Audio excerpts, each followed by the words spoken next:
Responding to grace. The 10 Commandments are not a ladder of merit by which we seek to climb into God's good books, winning our way into His favor by our works. Exodus 20 verse 2 firmly puts God's action in salvation first. He speaks His commands to us not in order that we may be saved but because He has already saved us, and now the same grace which saved us teaches us how to respond in grateful obedience. This relationship between grace and law, between salvation and responsive obedience, remains the same right through the Bible. The 10 Commandments themselves present a rounded and balanced pattern for life.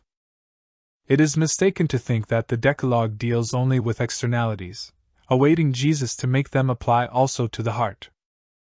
See how it opens and closes with our thoughts, spiritual and social. Has the Lord our soul and total loyalty and commitment?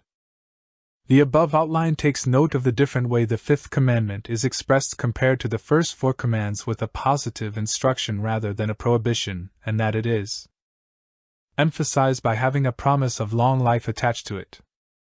After our duty to God, our domestic life and relationships are our first concern and responsibility. The essential point of the commandments. Indeed, the whole law of God is spelled out in Leviticus 19. That chapter is a veritable jumble of topics rather like life itself. But each regulation is enforced by the reminder I am the Lord. Given that Lord stands for the divine name, I am the Lord is equivalent to I am who I am. Each commandment and the whole Decalogue comes to us not arbitrarily but because Yahweh is what He is. It reflects and expresses Him. Keeping His commandments makes us like Him. Reflection. Contemplate further the glorious and enriching truths of God's law by reading Psalm 19 verse 7 to 11.